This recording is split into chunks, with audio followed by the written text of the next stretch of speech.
Hola, queridos espectadores de nuestro canal. Hoy les presento un libro electrónico único sobre una de las civilizaciones más misteriosas de América del Norte, Cahokia. Esta historia está contada desde la perspectiva del constructor Nokomis, quien fue testigo de los últimos días de la gran ciudad. No olviden suscribirse al canal y escribir en los comentarios qué parte de la historia de Cahokia les interesó más. ¿Conocían esta ciudad perdida? Compartan sus opiniones. Capítulo 1. Los primeros días. Mi nombre es Nokomis y he vivido para ver el auge y la caída de la ciudad más grande que nuestro pueblo ha conocido. Cuando no era más que un joven de apenas 20 veranos, Cahokia se extendía hasta donde alcanzaba la vista a través de las fértiles llanuras aluviales del gran río que llamamos el Padre de las Aguas. Era el año 1050, según el cómputo de los hombres pálidos que llegarían siglos después, aunque nosotros medíamos el tiempo por los ciclos del maíz y los movimientos de las estrellas. Recuerdo mi primera mañana como constructor en la gran ciudad. El sol se alzó rojo como la sangre sobre el horizonte oriental, proyectando largas sombras desde los enormes montículos de tierra que salpicaban nuestro paisaje como gigantes dormidos. La gran plaza se extendía ante mí, más grande que 10 aldeas juntas, donde miles de los nuestros se reunían para ceremonias y comercio. El aire estaba denso por el humo de innumerables fogatas y el dulce aroma del cedro quemado de las llamas sagradas que nunca se extinguían. Mi padre, Aillana, era el maestro constructor del propio Jefe Sol. Él me había enseñado la geometría sagrada de nuestras construcciones, cómo cada montículo debía alinearse con los movimientos de los cuerpos celestes, como la misma tierra bajo nuestros pies debía ser moldeada para canalizar el poder del cosmos. La tierra recuerda todo lo que construimos sobre ella, solía decir, mientras sus manos curtidas guiaban las mías al medir los ángulos con instrumentos de madera transmitidos a través de generaciones de constructores. Cahokia en aquellos días era una maravilla que desafiaba la imaginación. 20.000 almas la llamaban hogar, lo que la hacía más grande de lo que serían Londres o París durante siglos. El gran montículo de los monjes se elevaba 100 pies hacia el cielo, con su cima plana coronada por la residencia de nuestro gobernante divino, el Jefe Sol. Desde su cumbre se podía ver el humo de las fogatas de aldeas a 50 millas en todas direcciones, todas rindiendo tributo a nuestra poderosa ciudad.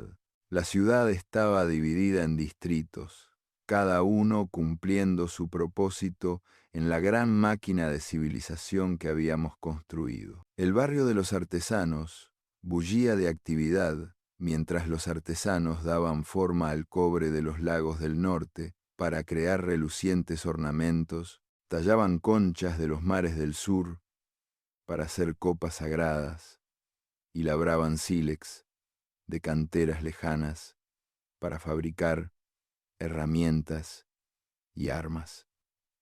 Las áreas residenciales se extendían en patrones organizados, con casas construidas sobre plataformas elevadas para protegerse de las inundaciones primaverales que daban vida a nuestros campos.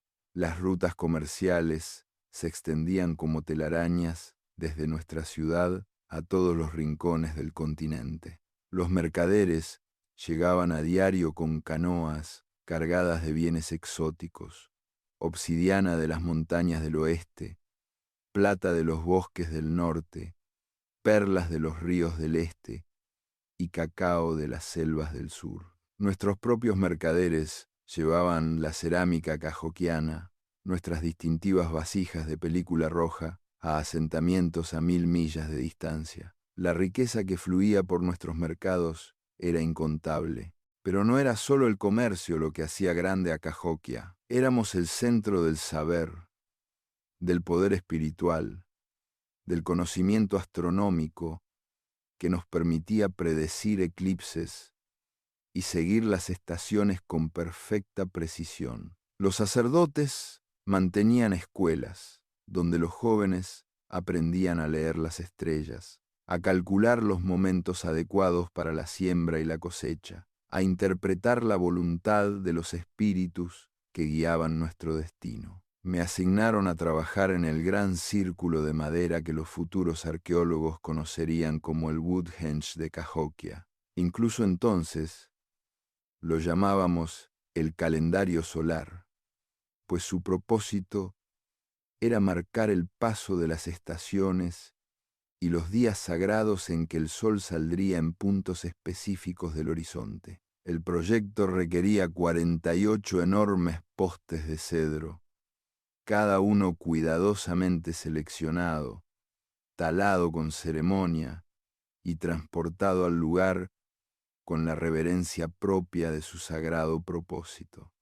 El trabajo era agotador. Cada poste medía casi 3 pies de diámetro y se alzaba 20 pies de altura una vez erigido. No teníamos bestias de carga, ni ruedas, ni herramientas de metal. Todo se lograba mediante la fuerza humana, el ingenio y el esfuerzo coordinado de cientos de trabajadores. Usábamos palancas de madera, cuerdas hechas de fibras vegetales y rampas de tierra para mover y posicionar estos enormes maderos con una precisión que impresionaría a los ingenieros de hoy. Mientras trabajaba junto a mis compañeros constructores, aprendí el propósito más profundo de nuestra construcción. El calendario solar no era simplemente una herramienta para marcar el tiempo. Era un instrumento sagrado que conectaba nuestra ciudad terrenal con el orden cósmico superior. Cada poste estaba posicionado para marcar eventos astronómicos significativos: los solsticios de verano e invierno, los equinoccios de primavera y otoño, y los puntos de salida de estrellas y constelaciones importantes. Los sacerdotes explicaban que Cahokia misma fue construida como un reflejo de los cielos. La disposición de nuestros montículos reflejaba los patrones de las estrellas. La gran plaza representaba el vacío cósmico del que surgió toda la creación, y el gran montículo de los monjes se erigía como el eje que conectaba la tierra con el cielo. No solo estábamos construyendo una ciudad, estábamos creando un paisaje sagrado que aseguraría el favor continuo de los espíritus y la prosperidad de nuestro pueblo. Durante aquellos primeros días de construcción, Cahokia parecía invencible. Las cosechas eran abundantes, el tributo fluía desde las aldeas sometidas y nuestra población seguía creciendo. Se estaban planificando y construyendo nuevos barrios para acoger el flujo constante de inmigrantes que venían en busca de oportunidades a nuestra gran metrópolis. El futuro se extendía ante nosotros como un verano sin fin, brillante de promesas y prosperidad.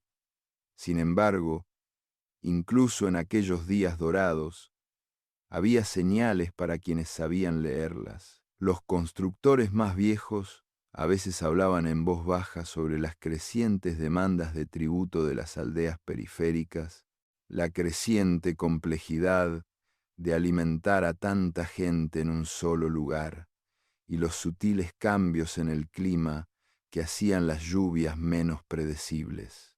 Pero eran susurros fácilmente ahogados por los sonidos de la construcción, el bullicio de los mercados y los confiados pronunciamientos de nuestros líderes sobre la gloria eterna de Cahokia.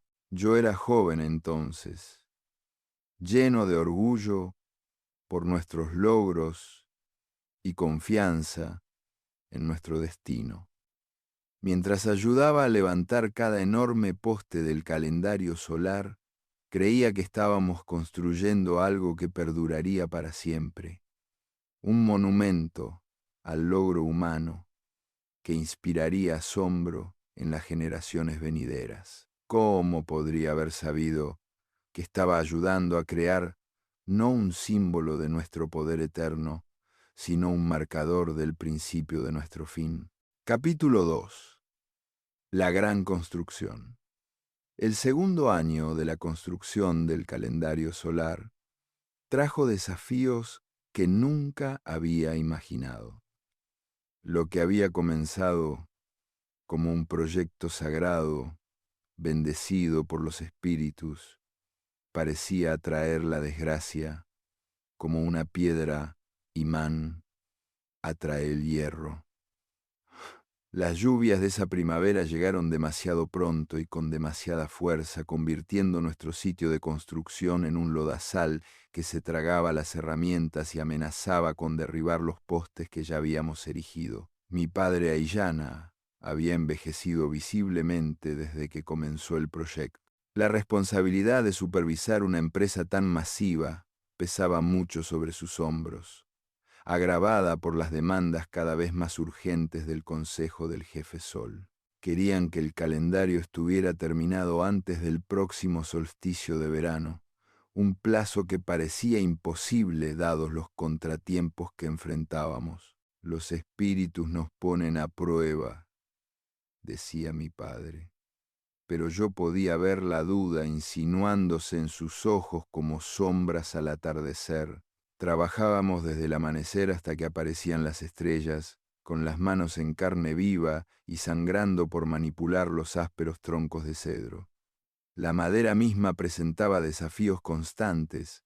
El cedro fue elegido por su resistencia a la podredumbre y sus propiedades sagradas, pero también era increíblemente pesado y difícil de trabajar. Cada poste tenía que ser moldeado con herramientas de piedra, un proceso que llevaba días de cuidadoso trabajo. Un error podía arruinar semanas de trabajo y obligarnos a empezar de nuevo con un tronco nuevo. La logística del proyecto puso a prueba incluso los vastos recursos de Cahokia. Los cedros crecían en bosques a cientos de millas al norte, lo que requería expediciones que tardaban meses en completarse. Cada árbol tenía que ser seleccionado por sacerdotes que podían leer las señales en la corteza y las ramas. Luego talado con ceremonias que honraban el espíritu del árbol y pedían perdón por quitarle la vida. El transporte por sí solo requería el esfuerzo coordinado de docenas de aldeas a lo largo de las rutas fluviales. Mientras trabajábamos, comencé a comprender la verdadera complejidad de lo que intentábamos. El calendario solar no era simplemente un círculo de postes, era un instrumento de precisión que requería cálculos matemáticos más allá de cualquier cosa que nuestro pueblo hubiera intentado antes. La posición de cada poste debía determinarse mediante una cuidadosa observación del movimiento del Sol a lo largo del año. Mediciones que llevaban meses completar y verificar. El astrónomo jefe, un anciano llamado Kichi, cuyo rostro estaba surcado de arrugas como la superficie del barro seco, pasaba sus días tomando medidas con instrumentos que apenas entendía. Usaba varas de madera marcadas con muescas precisas, tablas de sombras que seguían la trayectoria del sol en el cielo y alineaciones de piedra que habían sido establecidas por sus predecesores generaciones antes. Sus cálculos determinaban no sólo dónde se ubicaría cada poste, sino el ángulo exacto en el que debía inclinarse para crear las líneas de visión adecuadas. Los desafíos físicos de la construcción se correspondían con las exigencias espirituales que se nos imponían. Cada fase del trabajo requería ceremonias y ofrendas específicas. Antes de que pudiéramos cavar el hoyo para un nuevo poste, los sacerdotes tenían que purificar el suelo con humo sagrado y enterrar ofrendas de tabaco, maíz y conchas preciosas. El levantamiento de cada poste Iba acompañado de cánticos y tambores que se oían en toda la ciudad, invocando a los espíritus para que bendijeran nuestro trabajo y aseguraran su precisión. Recuerdo el día en que levantamos el poste central, el que marcaría el norte verdadero y serviría de ancla para todas nuestras otras mediciones. Era el más grande de todos los postes, de casi 4 pies de diámetro, y que requirió la fuerza combinada de 200 hombres para colocarlo en su posición. Toda la población de Cahokia pareció reunirse en la gran plaza para presenciar la ceremonia, con los rostros alzados hacia el enorme madero mientras se elevaba lentamente contra el cielo. El propio jefe Sol presidió la ceremonia, resplandeciente con túnicas de piel de ciervo blanca decoradas con ornamentos de cobre que brillaban como luz solar capturada. Su tocado era una maravilla de arte plumario, que incorporaba las plumas de aves de todos los rincones de nuestra red comercial, plumas de guacamayo escarlata del lejano sur, plumas de águila de las montañas del oeste y las iridiscentes plumas verdes de los patos de la Carolina de nuestros propios pantanos. Cuando el poste se asentó en su agujero preparado, perfectamente alineado con la estrella del norte que guiaría a los viajeros durante generaciones, un gran clamor se elevó de la multitud reunida. Los tambores retumbaron, las flautas cantaron y los sacerdotes proclamaron que los espíritus habían bendecido nuestro trabajo. Por un momento, todas las dificultades y contratiempos parecieron olvidados, barridos por la alegría colectiva de nuestro logro. Pero incluso en ese momento de triunfo, noté cosas que me preocuparon. La multitud, aunque entusiasta, parecía más pequeña de lo que debería haber sido para una ceremonia tan importante. Muchos rostros que esperaba ver estaban ausentes, y más tarde supe que varias de las aldeas periféricas no habían enviado sus delegaciones requeridas. Los portadores de tributos que deberían haber llegado para la ceremonia vinieron con cargas más ligeras que en años anteriores, con explicaciones vagas y un comportamiento evasivo. La construcción continuó durante el verano y hasta el otoño.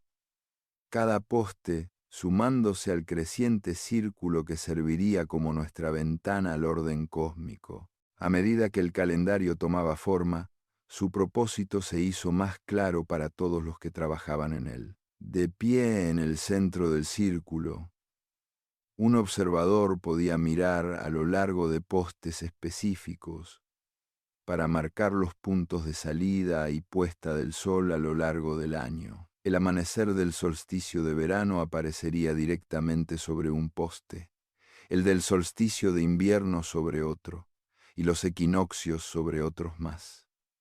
La precisión requerida era extraordinaria. Un poste colocado incluso unas pocas pulgadas fuera de su ubicación correcta desajustaría todo el calendario, haciéndolo inútil para su propósito. Utilizamos técnicas transmitidas a través de generaciones de constructores combinadas con innovaciones desarrolladas específicamente para este proyecto. Se fabricaron varas de medir de madera con especificaciones exactas, cuyas longitudes se verificaban con medidas estándar guardadas en el templo.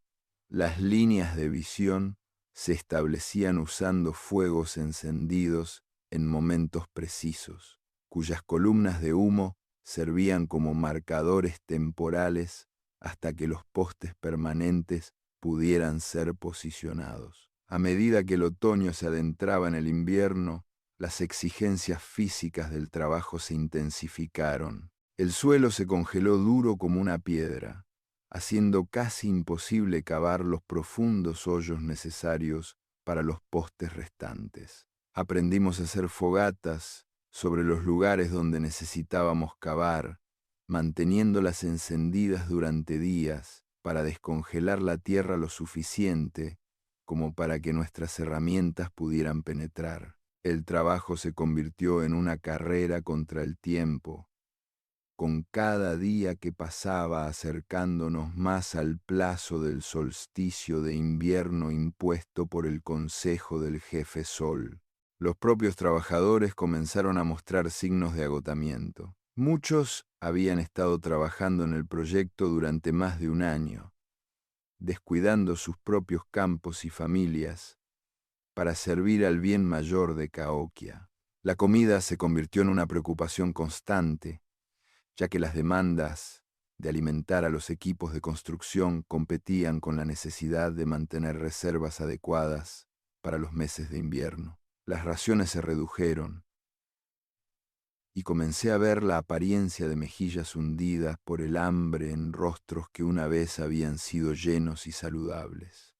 A pesar de estas dificultades, seguimos adelante, impulsados por una combinación de deber cívico, obligación espiritual y las demandas cada vez más urgentes de nuestros líderes. El calendario solar se había convertido en más que un simple proyecto de construcción.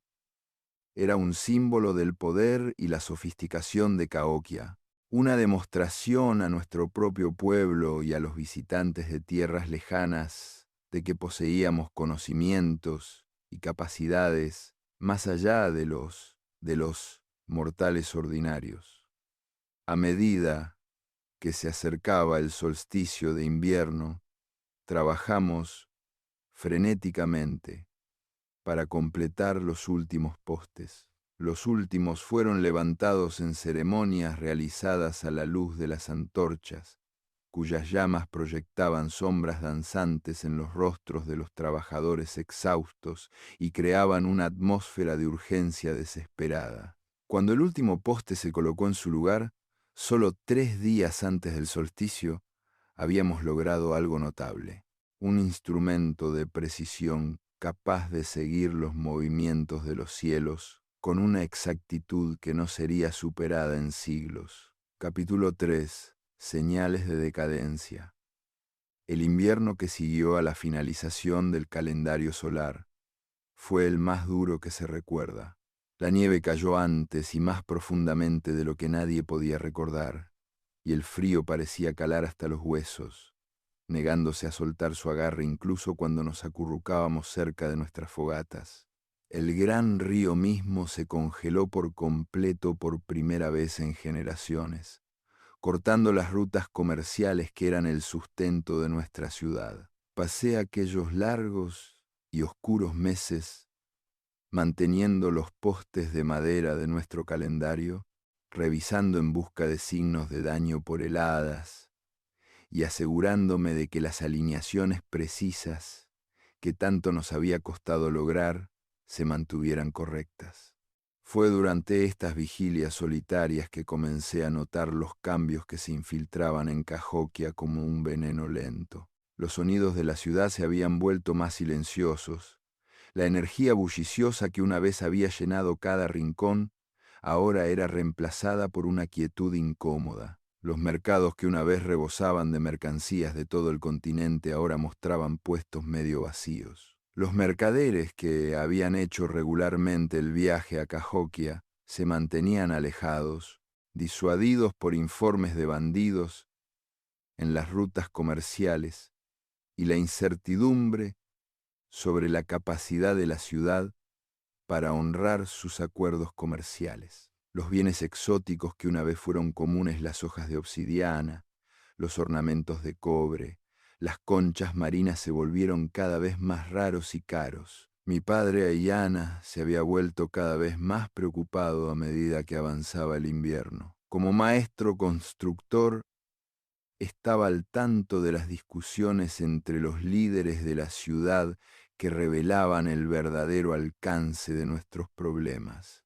Las aldeas periféricas que una vez enviaban tributo con entusiasmo a Cahokia se estaban convirtiendo en contribuyentes reacios. Algunas habían dejado de enviar tributo por completo, alegando que las malas cosechas no les dejaban nada de sobra. Otras enviaban delegaciones que hablaban respetuosamente, pero llevaban cargas sospechosamente ligeras. La población de la ciudad misma había comenzado a disminuir, aunque esto no era inmediatamente obvio para los observadores casuales. Las familias se marchaban silenciosamente. generalmente en las horas oscuras antes del amanecer, llevándose sus posesiones y desapareciendo en el campo circundante. Dejaban atrás casas vacías que parecían dientes faltantes en los barrios antes abarrotados, con sus hogares abandonados fríos y sus fosos de almacenamiento resonando con el vacío. Los sacerdotes intentaron mantener una atmósfera de normalidad, llevando a cabo sus ceremonias con los mismos rituales elaborados que siempre habían marcado el calendario sagrado. Pero ni siquiera ellos podían ocultar las señales de tensión. Las ofrendas llevadas a los templos eran más pequeñas y menos frecuentes. Las multitudes que se reunían para los festivales religiosos notablemente más escasas que en años anteriores. Algunos de los templos más pequeños habían sido cerrados discretamente, sus sacerdotes guardianes, reasignados a otras tareas o simplemente desaparecidos entre la población general. Cuando finalmente llegó la primavera y el hielo comenzó a romperse en el gran río, esperábamos que el clima más cálido trajera un retorno a la prosperidad. El calendario solar cumplió su función perfectamente, marcando el momento exacto del equinoccio de primavera, cuando el sol se alzó directamente sobre el poste designado. La ceremonia fue muy concurrida y por un breve momento pareció que la vieja magia podría reafirmarse. Pero los problemas que habían surgido durante el invierno resultaron ser más que contratiempos temporales. Las inundaciones de primavera, que siempre habían sido una fuente de renovación y fertilidad para nuestros campos, llegaron más tarde y más débiles de lo habitual. El río que una vez se desbordaba de manera fiable para depositar limorrico en nuestras tierras de cultivo, apenas se elevó por encima de su nivel normal, dejando muchos campos secos e inadecuados para la siembra. La crisis agrícola que siguió no se parecía a nada en nuestra memoria colectiva. Cahokia siempre había sido bendecida con cosechas abundantes. Las fértiles llanuras aluviales producían suficiente maíz, frijoles y calabaza para alimentar a nuestra gran población con excedentes para el comercio. Pero ahora, por primera vez, nos enfrentábamos a la perspectiva de una escasez genuina. Los sacerdotes consultaron sus registros y realizaron ceremonias de adivinación, pero sus pronunciamientos ofrecieron poco consuelo. Recuerdo caminar por los distritos residenciales durante esa difícil primavera y ver jardines que deberían haber estado verdes con plantas jóvenes, yermos y marrones. Las familias que una vez habían dado por sentada la abundancia ahora racionaban cuidadosamente sus alimentos almacenados, haciendo cálculos sobre cuánto tiempo podrían durar sus suministros. Los niños, que siempre habían sido regordetes y saludables, comenzaron a mostrar los ángulos afilados del hambre en sus rostros. La respuesta del jefe Sol a estas crecientes crisis fue exigir muestras de devoción aún mayores y ceremonias más elaboradas para apaciguar a los espíritus. Se anunciaron nuevos proyectos de construcción, incluyendo planes para montículos adicionales y estructuras ceremoniales que requerirían enormes gastos de mano de obra y recursos. El mensaje era claro. Los problemas de Cahokia eran temporales, causados por una piedad insuficiente, y podían resolverse mediante mayores demostraciones de fe y poder. Pero muchos de los que trabajábamos en estos proyectos podíamos ver la contradicción en su esencia. Se nos pedía que construyéramos monumentos a la prosperidad mientras nuestro pueblo pasaba hambre, que creáramos símbolos de poder mientras nuestro poder real menguaba. La ironía no pasó desapercibida para los trabajadores que laboraban en estos proyectos con el estómago vacío, con sus fuerzas mermadas por raciones inadecuadas, incluso cuando se esperaba que realizaran el mismo trabajo agotador que había construido la gran ciudad en su apogeo. El tejido social de Cahokia también comenzó a mostrar signos de tensión, La rígida jerarquía que una vez pareció natural y beneficiosa comenzó a generar resentimiento entre los de abajo. Los trabajadores se quejaban de la disparidad entre sus propias comidas escasas y los elaborados festines que aún disfrutaba la élite. Los artesanos se quejaban de ser forzados a crear bienes de lujo para la clase dominante, mientras sus propias familias carecían de las necesidades básicas. Comencé a escuchar conversaciones susurradas en los equipos de trabajo, discusiones que habrían sido impensables solo unos años antes. Los hombres hablaban abiertamente de los fracasos del liderazgo, cuestionando decisiones que una vez se habían aceptado sin debate. Algunos incluso se atrevieron a sugerir que el propio jefe Sol podría estar perdiendo el favor de los espíritus, un pensamiento tan herético que habría significado la muerte si se hubiera pronunciado en voz alta en tiempos anteriores. Las aldeas periféricas que una vez habían mirado a Cahokia en busca de liderazgo y protección comenzaron a afirmar su independencia con más audacia. Los pagos de tributos se volvieron irregulares y algunas comunidades dejaron de enviar representantes a las grandes ceremonias por completo. Cuando se les confrontaba por estos incumplimientos, los líderes de las aldeas ofrecían excusas sobre malas cosechas y dificultades locales, pero su tono había cambiado de disculpa a desafío. Las relaciones comerciales que se habían cultivado cuidadosamente durante generaciones también comenzaron a deteriorarse. Los mercaderes que una vez habían competido por el privilegio de comerciar en los mercados de Cahokia ahora encontraban oportunidades más rentables en otros lugares. Nuevos centros comerciales estaban surgiendo a lo largo de las redes fluviales, asentamientos más pequeños que podían ofrecer mejores condiciones y asociaciones más fiables que nuestra ciudad cada vez más atribulada. A medida que avanzaba el verano, la situación agrícola continuó empeorando. Los cultivos que se habían plantado en la primavera luchaban contra los patrones climáticos inusuales, con algunas áreas recibiendo muy poca lluvia mientras que otras eran inundadas por tormentas repentinas y violentas. El cuidadoso sistema agrícola que había sostenido a nuestra gran población durante siglos parecía estar colapsando, incapaz de adaptarse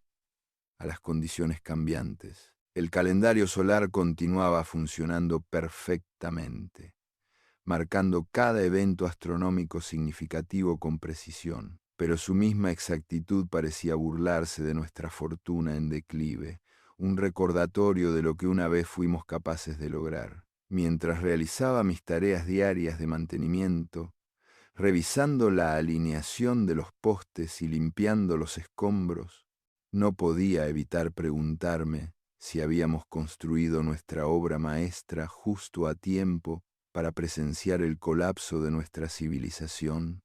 Capítulo 4. Los tiempos de hambre.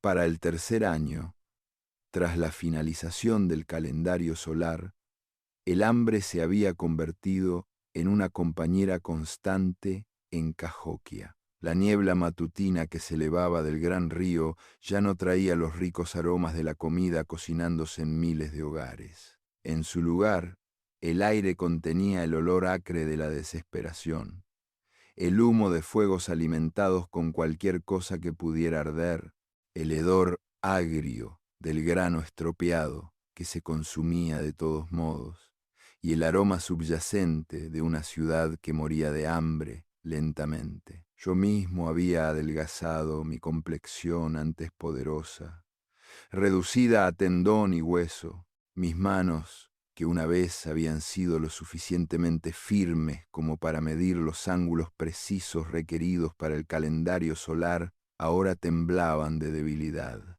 Pero yo era afortunado en comparación con muchos otros. Como constructor con habilidades esenciales, todavía recibía raciones regulares, aunque exiguas. Los trabajadores comunes, Los ancianos y los niños sufrían mucho más que yo. Los grandes montículos de almacenamiento, que una vez habían contenido suficiente grano para alimentar a la ciudad durante varias malas cosechas, estaban ahora casi vacíos. Los sacerdotes habían abierto las reservas sagradas, rompiendo sellos que debían permanecer intactos, excepto en las emergencias más extremas. Incluso estas reservas, acumuladas durante décadas de cuidadosa planificación, eran insuficientes para satisfacer las necesidades de nuestra aún considerable población. Familias que habían vivido en Cahokia durante generaciones comenzaron a tomar la desgarradora decisión de marcharse. Partían en silencio, generalmente antes del amanecer, llevando las pocas posesiones que podían manejar y dirigiéndose hacia asentamientos más pequeños donde esperaban encontrar parientes dispuestos a compartir sus recursos. Las casas abandonadas que dejaban atrás se erigían como testimonio silencioso de nuestro declive, sus puertas vacías como las cuencas huecas de las calaveras. La respuesta del jefe Sol a la crisis fue intensificar las ceremonias religiosas, exigiendo rituales cada vez más elaborados para apaciguar a los espíritus y restaurar el orden natural. Pero estas ceremonias se convirtieron en una fuente de dificultades adicionales, ya que requerían el sacrificio de alimentos y bienes que podrían haberse utilizado para sostener a la población. La contradicción era flagrante.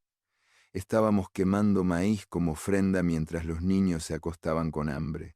Recuerdo una ceremonia en particular, celebrada en el solsticio de verano, cuando el calendario solar demostraría su perfecta exactitud al marcar el punto más septentrional de la salida del sol. Los sacerdotes habían exigido que cada familia contribuyera con algo a la gran ofrenda, a pesar de las obvias dificultades que esto causaría. Mientras observaba cómo la comida preciosa era consumida por las llamas sagradas, vi los rostros de la multitud congregada y reconocí la creciente ira detrás de sus expresiones de devoción ritual. Las cuadrillas de trabajo que una vez habían laborado con entusiasmo en proyectos de construcción, ahora se movían con el paso lento y deliberado de los desnutridos. Proyectos que deberían haber llevado semanas se extendían a meses, ya que los trabajadores carecían de la fuerza para mantener su productividad anterior.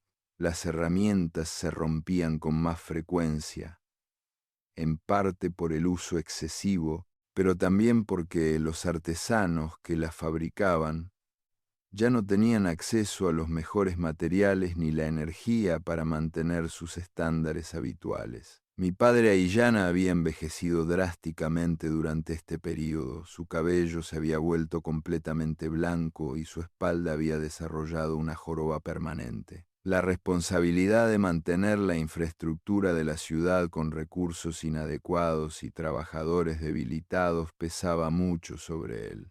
Hablaba con menos frecuencia, y cuando lo hacía, sus palabras tenían un matiz amargo que nunca antes había estado allí. Construimos demasiado, demasiado rápido, me dijo una noche mientras nos sentábamos junto a un pequeño fuego, compartiendo una comida que se habría considerado inadecuada para una sola persona en tiempos mejores. Pensamos que la abundancia duraría para siempre, que los espíritus siempre nos sonreirían.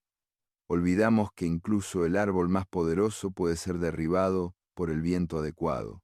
El orden social que había mantenido unida a Cahokia durante siglos comenzó a resquebrajarse bajo la presión de la escasez. La elaborada jerarquía que una vez había parecido natural y beneficiosa se convirtió en una fuente de resentimiento a medida que la gente veía a la élite continuar viviendo con relativa comodidad mientras el pueblo llano sufría. Se apostaron guardias alrededor de las residencias de los ricos, no para protegerlos de enemigos externos, sino de sus propios ciudadanos desesperados. El crimen, que había sido raro en los días prósperos del apogeo de la ciudad se volvió cada vez más común. Desaparecían herramientas de las obras de construcción, se robaba comida de las áreas de almacenamiento y estallaban peleas por recursos que antes se habrían compartido libremente. El espíritu comunitario que había hecho posibles los grandes proyectos cooperativos del pasado estaba siendo erosionado por la simple necesidad de sobrevivir. Las aldeas periféricas, que una vez habían enviado tributo a Cahokia, ahora se negaban abiertamente a contribuir a lo que veían como una empresa fallida. Algunas incluso comenzaron a exigir pago por bienes que anteriormente se habían proporcionado como parte de sus obligaciones tributarias. La red de relaciones que había sostenido nuestro imperio comercial se estaba desmoronando a medida que cada comunidad se enfocaba en su propia supervivencia en lugar del bien colectivo. Los problemas médicos, que habían sido manejables en tiempos de abundancia, se convirtieron en serias amenazas cuando la gente estaba debilitada por el hambre. Enfermedades que una vez habían sido inconvenientes menores, ahora cobraban vidas, particularmente entre los muy jóvenes y los muy viejos. Los curanderos hacían lo que podían, pero sus remedios tradicionales eran menos efectivos cuando se aplicaban a cuerpos ya estresados por la desnutrición. Los grandes mercados que una vez habían sido el orgullo de Cahokia se convirtieron en tristes sombras de lo que fueron. Los puestos que antes habían exhibido productos de todo el continente ahora estaban vacíos u ofrecían solo las necesidades más básicas a precios inflados. Los artículos exóticos que una vez habían sido símbolos de nuestra prosperidad, los ornamentos de cobre, las conchas marinas, las hojas de obsidiana desaparecieron por completo de la circulación común, acaparados por los ricos o intercambiados por bienes más prácticos.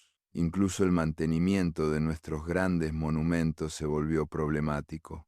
Los montículos de tierra, que eran los símbolos físicos de nuestro poder, requerían un cuidado constante para prevenir la erosión y mantener sus formas precisas.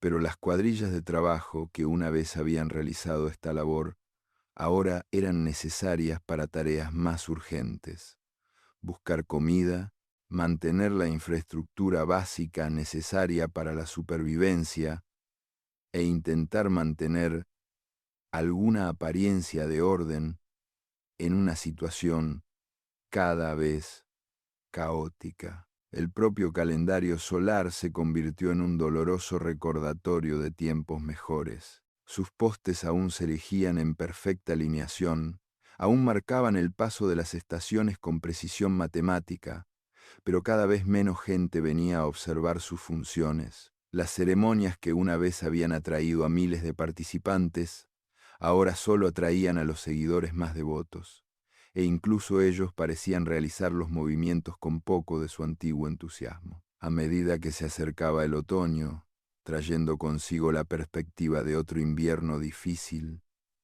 el ánimo en Cahokia se volvió cada vez más desesperado. La cosecha, tal como fue, sería claramente insuficiente para sostener a la población durante los fríos meses venideros. Se tendrían que tomar decisiones difíciles sobre quién recibiría los limitados suministros de alimentos y a quién se dejaría a su suerte. Comencé a comprender que estábamos presenciando no solo una crisis temporal, sino el principio del fin de nuestra gran civilización. Los sistemas que habían sostenido a Cahokia durante siglos estaban desmoronando bajo presiones para las que nunca habían sido diseñados. El mismo éxito que nos había convertido en la ciudad más grande de nuestro mundo también nos había hecho vulnerables al colapso cuando las condiciones cambiaron más allá de nuestra capacidad de adaptación. Capítulo 5. La rebelión. El punto de quiebre llegó durante el Festival de la Cosecha del cuarto año, cuando el calendario solar marcó el equinoccio de otoño con su precisión habitual, pero la celebración se sintió vacía y forzada. El jefe Sol había exigido que las ceremonias tradicionales se llevaran a cabo con toda la pompa, a pesar de las obvias dificultades que enfrentaba la población. Mientras los fuegos sagrados quemaban maíz precioso que podría haber alimentado a familias hambrientas durante días, el ánimo de la multitud pasó de la resignación a la ira abierta. Yo estaba trabajando cerca de la gran plaza esa mañana, reforzando uno de los montículos ceremoniales más pequeños que había comenzado a mostrar signos de erosión. El sonido de voces alzadas llamó mi atención y levanté la vista para ver un enfrentamiento que se desarrollaba entre los guardias del templo y un grupo de artesanos a quienes se les habían negado sus raciones de comida prometidas. Lo que comenzó como una discusión escaló rápidamente a algo más serio. Macac, un alfarero cuyo trabajo una vez había adornado las mesas de la élite, se encontraba en el centro de la creciente multitud. Su rostro estaba demacrado por el hambre. Su taller, antes próspero, ahora cerrado por falta de materiales y clientes. ¿Por qué debemos morir de hambre mientras la casa del jefe Sol se da un festín? Gritó, su voz resonando por toda la plaza. ¿Qué Dios exige que los niños pasen hambre mientras los sacerdotes queman comida en fuegos sagrados? Los guardias del templo, que también mostraban signos de desnutrición, parecían inseguros de cómo responder. En el pasado, tal desafío abierto habría sido recibido con un castigo inmediato y severo, pero estos no eran tiempos normales, y los guardias podían ver que la multitud crecía y se agitaba más a cada momento. Algunos de ellos probablemente simpatizaban con las quejas de los manifestantes, teniendo familias propias que sufrían las mismas carencias. Mi padre Aillana apareció a mi lado, su rostro grave mientras observaba el desarrollo del enfrentamiento. Esto era inevitable, dijo en voz baja. No puedes pedirle a la gente que construya monumentos a la prosperidad mientras sus hijos se consumen de hambre. Los propios espíritus deben estar disgustados por tal hipocresía. La situación se deterioró rápidamente cuando uno de los guardias más jóvenes, quizás tratando de afirmar su autoridad o simplemente entrando en pánico bajo presión, golpeó a Macac con su garrote de madera. El alfarero cayó al suelo, la sangre manando de una herida en su frente, y la ira de la multitud estalló en violencia. Lo que había sido una protesta se convirtió en un motín en el espacio de unos pocos latidos. La multitud se abalanzó hacia el complejo del templo, arrollando a la pequeña fuerza de guardia e irrumpiendo en las áreas de almacenamiento sagradas donde se guardaban los suministros de alimentos de emergencia. Observé con fascinación y horror cómo personas que habían pasado toda su vida respetando la santidad de los espacios religiosos, ahora los saqueaban en una búsqueda desesperada de sustento.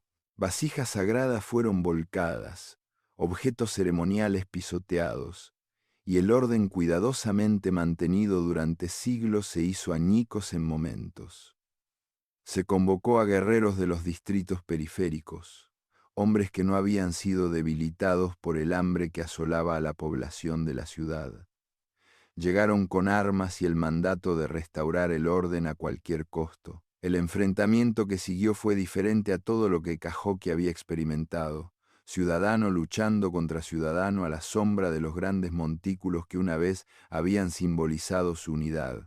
Me encontré atrapado entre la lealtad al orden establecido que había dado sentido al trabajo de mi vida y la simpatía por las personas cuya desesperación las había llevado a la rebelión. Mientras observaba a vecinos luchar entre sí con armas improvisadas, mientras el calendario solar permanecía como testigo silencioso del caos, Me di cuenta de que algo fundamental se había roto en nuestra sociedad que nunca podría repararse. La revuelta inmediata fue sofocada en pocos días, pero sus efectos se extendieron por Cahokia como grietas en el barro seco. La confianza entre los gobernantes y los gobernados se había hecho añicos, reemplazada por un resentimiento hosco que hacía que cada interacción fuera tensa con potencial de violencia. La autoridad del jefe Sol, una vez considerada divinamente ordenada e incuestionable, ahora era desafiada abiertamente en conversaciones susurradas por toda la ciudad. Muchos de los líderes de la rebelión fueron ejecutados en ceremonias públicas, diseñadas para disuadir más disturbios, pero estas demostraciones de poder solo sirvieron para profundizar la ira de la población. El propio Macac sobrevivió a sus heridas, pero desapareció poco después de que la revuelta fuera aplastada, presumiblemente huyendo a uno de los asentamientos periféricos donde los refugiados de Cahokia eran cada vez más bienvenidos.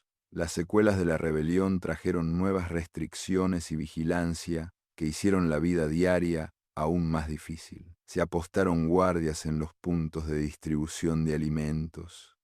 Las cuadrillas de trabajo eran vigiladas constantemente en busca de signos de disidencia, y las reuniones de más de unas pocas personas eran vistas con sospecha. El espíritu cooperativo que una vez había hecho posibles los grandes proyectos de construcción del pasado fue reemplazado por una atmósfera de desconfianza mutua y miedo. Los trabajos de construcción, ya obstaculizados por la escasez de materiales y trabajadores debilitados, se detuvieron casi por completo a medida que los recursos se desviaban para mantener la seguridad. Proyectos que se habían iniciado con gran fanfarria fueron abandonados a medio terminar, sus estructuras incompletas erigiéndose como monumentos a nuestras capacidades en declive. El propio calendario solar requería una vigilancia constante para evitar el vandalismo de aquellos que lo veían como un símbolo de la indiferencia de la élite hacia el sufrimiento común. La rebelión también aceleró la partida de familias de Cahokia. Aquellos que habían dudado en dejar sus hogares ancestrales, ahora veían lo que era inevitable y comenzaron a hacer preparativos para el éxodo. La violencia había destrozado cualquier ilusión restante sobre la capacidad de la ciudad para proteger y proveer a su gente. Era mejor arriesgarse en el incierto mundo, más allá de los límites de la ciudad, que permanecer en un lugar donde el hambre y los disturbios civiles se estaban convirtiendo en la norma. Las aldeas periféricas que una vez habían estado subordinadas a la autoridad de Cahokia vieron la rebelión como una confirmación de lo que habían sospechado durante mucho tiempo.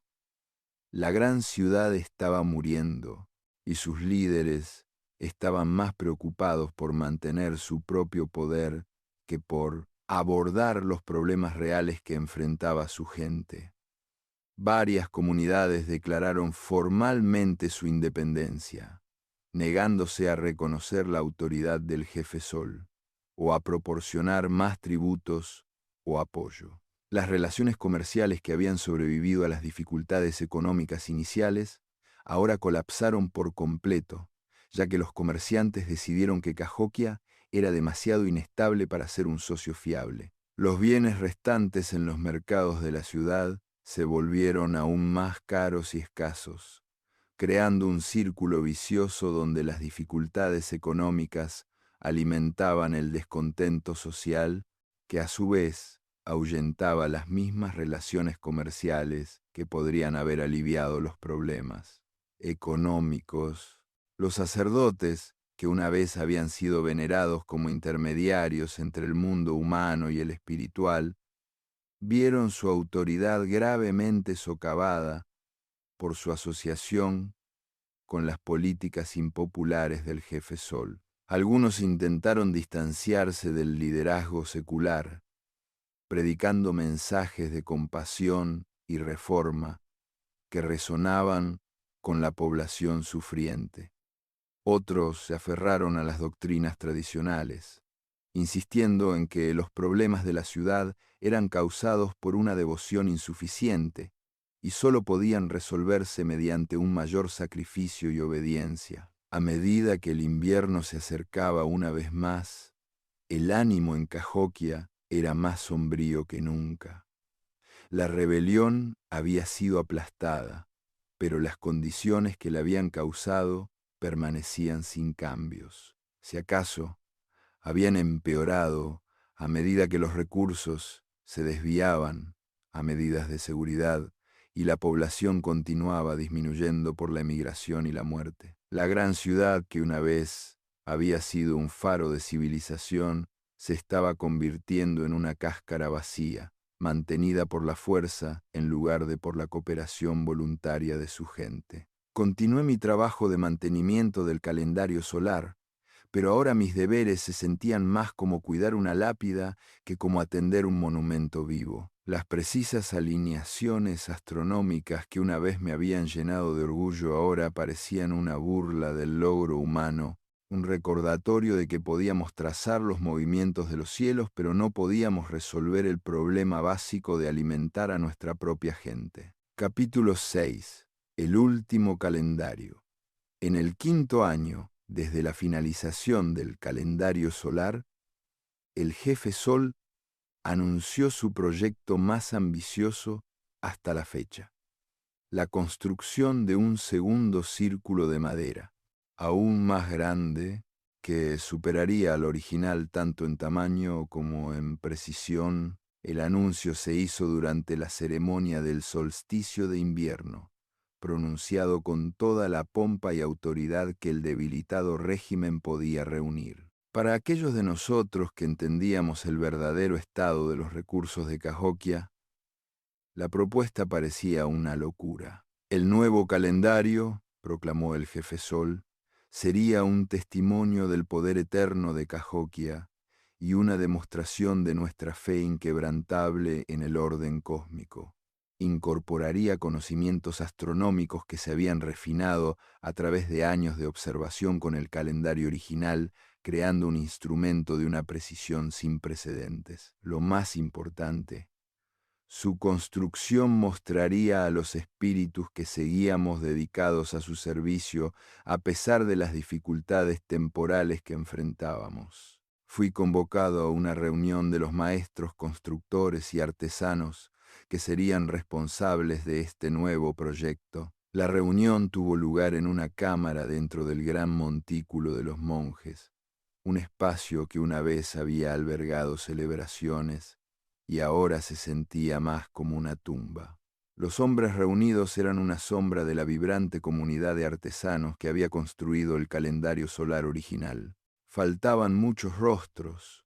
Sus dueños habían huido de la ciudad o sucumbido a las dificultades de los últimos años. Mi padre Aiyana, ahora el maestro constructor principal tras la partida de varios de sus colegas, escuchó los detallados planes del jefe Sol con una expresión de consternación apenas disimulada. El calendario propuesto requeriría 60 postes en lugar de los 48 originales, cada uno más grande y posicionado con mayor precisión que los del primer círculo. Solo los cálculos matemáticos llevarían meses en completarse, y la construcción física exigiría recursos que simplemente no existían. ¿Dónde encontraremos el cedro?, preguntó Tawa, uno de los pocos maestros carpinteros que quedaban. Los bosques del norte están controlados por tribus que ya no reconocen nuestra autoridad. Incluso si pudiéramos negociar por la madera, nos falta la mano de obra para transportar troncos tan masivos a través de tales distancias. La respuesta del jefe Sol reveló el pensamiento desesperado que ahora caracterizaba al liderazgo de Cahokia. Se usarían árboles locales en lugar de cedro, declaró, bendecidos, con ceremonias especiales para imbuirlos de las propiedades sagradas tradicionalmente asociadas con la madera del norte.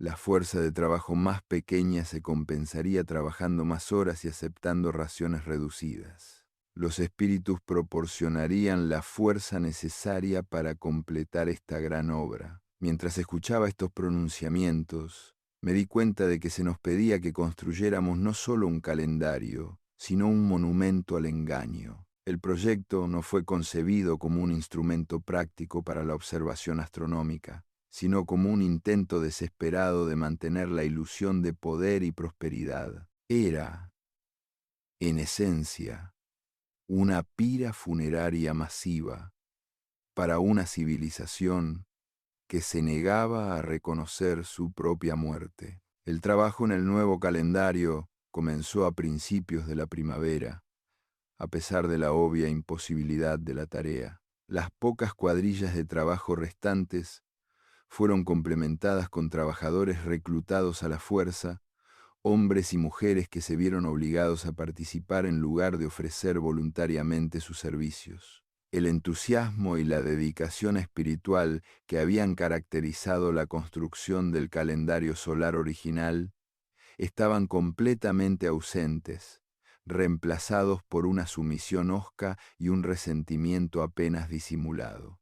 La obtención de la madera resultó ser tan problemática como los constructores experimentados habían predicho. Los árboles locales, incluso los más grandes disponibles, eran inadecuados para los postes masivos requeridos por el diseño. Hubo que hacer concesiones, uniendo troncos más pequeños de maneras que comprometían tanto la integridad estructural como el significado simbólico de la construcción. Los sacerdotes realizaron elaboradas ceremonias de bendición sobre estos ensamblajes improvisados, pero todos los involucrados sabían que estaban santificando una mentira.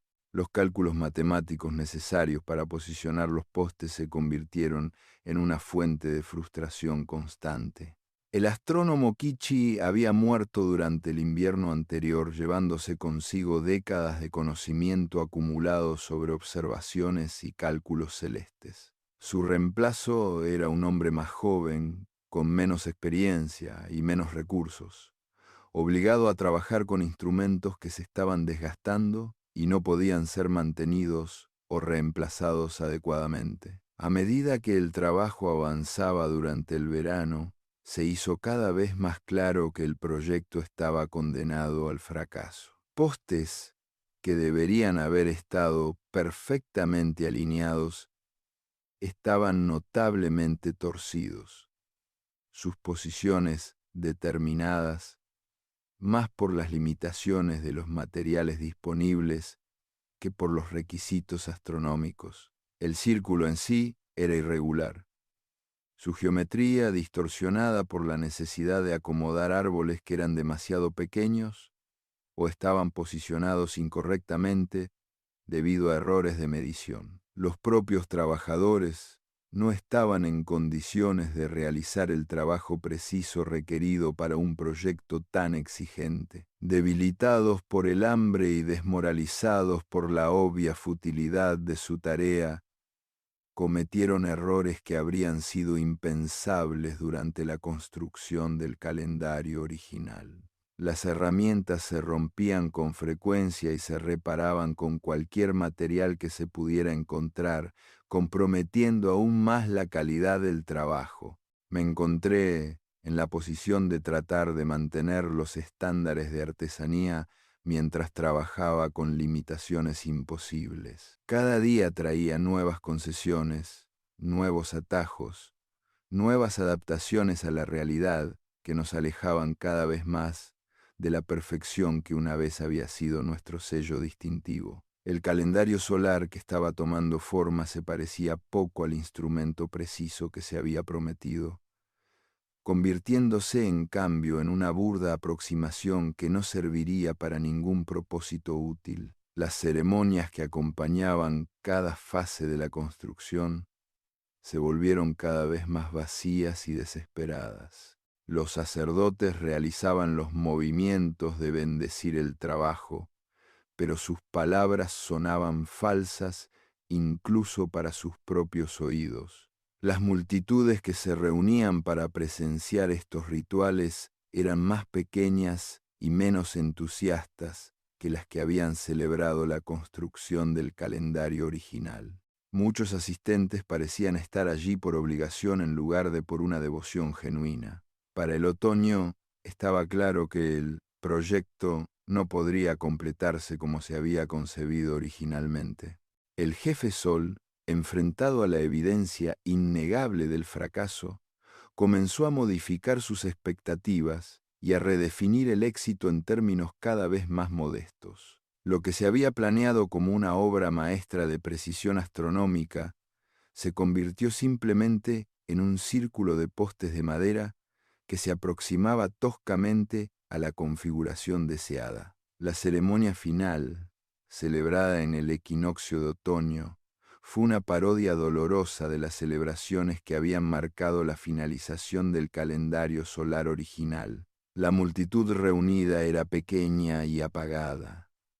Las proclamaciones de éxito de los sacerdotes poco convincentes incluso para ellos mismos. Mientras el sol salía sobre el poste designado que estaba posicionado varios grados fuera de su alineación correcta, no sentí orgullo por nuestro logro, sino vergüenza por lo que nos habíamos permitido llegar a ser. El nuevo calendario, tal como era, se erigía como un monumento a la decadencia en lugar de al logro.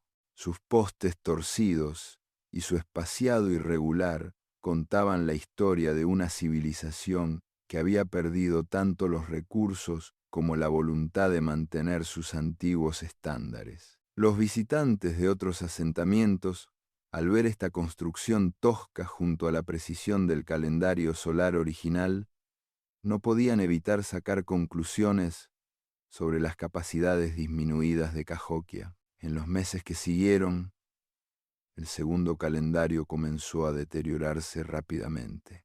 Los materiales inferiores y los métodos de construcción apresurados resultaron inadecuados para resistir el clima, y los postes comenzaron a pudrirse, inclinarse y finalmente caer. No se asignaron recursos para el mantenimiento y se permitió que la estructura se descompusiera como un símbolo visible de nuestro fracaso. El contraste entre los dos calendarios se convirtió en una poderosa metáfora de la trayectoria de Cahokia. El calendario solar original, construido durante nuestro período de mayor prosperidad y confianza, continuó funcionando con la precisión de un instrumento finamente elaborado. El segundo calendario, concebido en la desesperación y ejecutado con recursos inadecuados, se desmoronó ante nuestros ojos, como la civilización que lo había creado. Capítulo 7. La huida de las naciones. El éxodo comenzó en serio durante el sexto invierno, después de la finalización del calendario solar, cuando el fracaso del proyecto del segundo calendario había hecho imposible mantener cualquier ilusión sobre el futuro de Cahokia. Barrios enteros se vaciaron en cuestión de días mientras las familias empacaban sus pocas posesiones restantes y partían hacia destinos desconocidos. La niebla matutina que se elevaba del gran río ahora traía los sonidos de la partida, el crujido de las ruedas de los travois, las conversaciones silenciosas de personas despidiéndose por última vez y los ecos huecos de pasos en calles cada vez más vacías. Observé desde mi puesto de mantenimiento del calendario solar original cómo se desarrollaba la gran migración. Familias que habían vivido en Cahokia durante generaciones tomaron la desgarradora decisión de abandonar sus hogares ancestrales y buscar nuevas vidas en otros lugares. Se movían como fantasmas en la oscuridad previa al amanecer, cargando fardos de ropa y herramientas, guiando a niños que miraban hacia atrás, con ojos confundidos al único hogar que habían conocido. El patrón de partida no era aleatorio, sino que seguía las antiguas redes de parentesco que originalmente habían traído a la gente a Cahokia. Las familias con conexiones a los bosques del norte se dirigieron río arriba, a lo largo del gran río, esperando encontrar refugio entre parientes en las regiones ricas en madera. Aquellos con lazos con los bosques del este siguieron los ríos tributarios hacia el sol naciente, mientras que otros se aventuraron a través de la pradera hacia las montañas del oeste, donde habían oído hablar de nuevas oportunidades. Mi propia familia también se enfrentó a esta terrible elección. Mi padre Ayllana, a pesar de su avanzada edad y su salud en declive, estaba decidido a permanecer en Cahokia hasta el final. He dado mi vida para construir esta ciudad, me dijo una noche mientras compartíamos nuestras exiguas raciones. No la abandonaré ahora, incluso si quedarse significa morir aquí. Pero tú eres joven, no comis. Tienes habilidades que serán valoradas donde quiera que vayas. Deberías irte mientras aún puedas. La decisión me desgarraba el corazón. Todo lo que había conocido y amado estaba en Cahokia. Los grandes montículos que habían dado forma al horizonte de mi infancia, los talleres donde había aprendido mi oficio, el calendario solar, que representaba el pináculo del logro de nuestra civilización. Pero también podía ver lo que era inevitable tan claramente como cualquiera. Estaba muriendo, y los que se quedaran morirían con ella. La partida de tanta gente creó una cascada de problemas que aceleró el declive de Cahokia. Los servicios esenciales que habían sido mantenidos por la cooperación comunitaria comenzaron a desmoronarse, ya que simplemente no quedaba suficiente gente para realizar todas las tareas necesarias. Los complejos sistemas de irrigación que habían sostenido nuestra agricultura cayeron en desuso. Los caminos y senderos se cubrieron de maleza y los propios grandes montículos comenzaron a mostrar signos de erosión a medida que las cuadrillas de trabajo que los habían mantenido se dispersaban. La respuesta del jefe Sol al éxodo fue emitir proclamaciones cada vez más desesperadas que prohibían a la gente marcharse y amenazaban con castigos severos para aquellos que intentaran abandonar la ciudad. Pero estos edictos fueron ignorados, en gran medida, en parte porque ya no había suficientes seguidores leales para hacerlos cumplir, y en parte porque la gente había perdido la fe en la capacidad del liderazgo para resolver sus problemas. La autoridad que una vez había parecido absoluta y divinamente ordenada se reveló impotente frente a la desesperación masiva. Las relaciones comerciales que habían sostenido a Cahokia durante siglos colapsaron por completo, ya que a los comerciantes les resultaba imposible hacer negocios en una ciudad donde la población disminuía constantemente y el liderazgo era cada vez más inestable. Los pocos bienes que aún llegaban eran inmediatamente acaparados por aquellos con los recursos para comprarlos, creando una economía de mercado negro que operaba fuera de los sistemas tradicionales de intercambio y reciprocidad. Las aldeas periféricas que una vez habían sido parte de la esfera de influencia de Cahokia, ahora daban la bienvenida abiertamente a los refugiados de la ciudad moribunda, viéndolos como valiosas adiciones a sus propias comunidades. Artesanos cualificados, agricultores experimentados y constructores conocedores eran particularmente buscados, su experiencia ayudando a fortalecer asentamientos que anteriormente habían dependido de Cahokia para el liderazgo y la innovación. Algunas de estas comunidades de refugiados comenzaron a convertirse en asentamientos significativos por derecho propio, creando una red de ciudades más pequeñas que reemplazó el sistema centralizado que se había centrado en Cahokia. Estas nuevas comunidades a menudo incorporaban los mejores aspectos de la civilización cahoquiana, las técnicas agrícolas, el conocimiento astronómico, las tradiciones artesanales, mientras evitaban los errores que habían llevado a nuestra caída. Comencé a escuchar informes de viajeros sobre estos asentamientos emergentes, descripciones que me llenaban tanto de esperanza como de tristeza. Esperanza porque representaban la continuación de nuestros logros culturales en nuevas formas.